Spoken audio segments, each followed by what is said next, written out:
அப்புறம் மற்ற படங்கள் வரும்போது எனக்கு படம்லாம் வேணாம், நான் அப்பாவோட இருந்து ஃபுல்லாக அவர் எப்படியாச்சும் குணப்படுத்திட்டு இந்த தமிழ்நாட்டு மக்கள் கொண்டு வரணும் அப்படின்ட்டு முழுமையாக ஷம்மு வீட்டிலே இருந்து அப்பாவை பார்த்துக்கினாப்புல.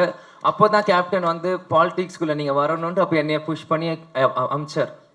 அது ஒரு பக்கம் இருந்தாலும் ஏன் இதை சொல்கிறேன்னா, இந்த படம் இன்னைக்கு வந்து ஆரம்பித்த நாள்லேருந்து முடிகிற நாள் வரைக்கும் எந்த இடத்துலையுமே ஒரு லேக்கே இல்லாமல் ஒரு ஃபாஸ்ட் மூமெண்ட்டாக தான் இந்த படம் போயிருக்கு. ஏன் இந்த 13 வருஷம் இது சொல்கிறேன்னா, அவன் ஷம்மு நடித்த படங்கள் முன்னாடி 2 படம் இருந்தாலும் பல படங்கள் அனௌன்ஸ்மெண்ட் வந்தும் எதுவுமே ஷம்முக்கு வந்து சரியாக லான்ச் ஆகலை, சரியான இது டைமிங் வரல.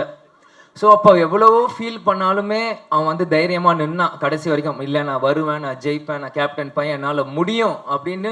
இந்த 13 வருஷமும் எத்தனையோ பேர் அவன் கூட நடிகர்கள், அவன் ஃப்ரெண்ட்ஸ் எத்தனையோ பேர் வந்தாலும் அந்த பேஷன்ஸ் அவனுக்கு இருந்தது. இந்த நேரத்தில் நான் வந்து முகேஷ் பிரதருக்கும் ஸ்டார் சினிமாஸ்க்கும் நான் நன்றி சொல்கிறேன். ஏன்னா நான் ஸ்டாப்பாக ஒரு ப்ராஜெக்ட் ஆன் பண்ணால் இப்போ இருக்கிற ஒரு சினாரியில் எல்லா படமுமே இன்னைக்கு வந்து கஷ்டப்படுற நேரத்தில் இந்த படத்தை வந்து கேப்டனுக்கு ஒரு ஷம்முக்கு வந்து கண்டிப்பாக ஒரு பெரிய லான்ச்சாக இருக்கணும் இந்த ப்ராஜெக்ட் எடுத்து டே 1லேருந்து இது வரைக்கும் அவர் பண்ணியிருக்கார். அதனால் ஃபஸ்ட்டு என்னோட வாழ்த்துக்களும் நன்றிகளும் முகேஷ் சார் அவருக்கு நான் இந்த இடத்துல நான் சொல்லிக்கிறேன்.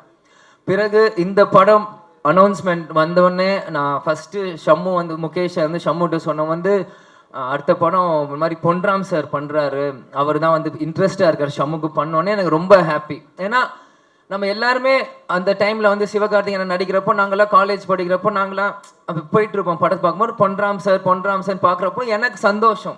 சரி ஷம்முக்கு வந்து ஒரு ரெப்யூட்டட் டைரக்டர் வராங்க, ஒரு நல்ல கதை வருது, வரும்போது ரொம்ப ஹாப்பி. ஸோ கண்ணை மூடிட்டு பண்ணு இந்த சப்ஜெக்டை அப்படின்னு தான் நான் ஃபஸ்ட்டு ஷம்முகிட்ட சொன்னேன். அப்புறம் நெக்ஸ்ட் யார் நடிக்கிறார் அப்படின்னா பொன்ராம் சார்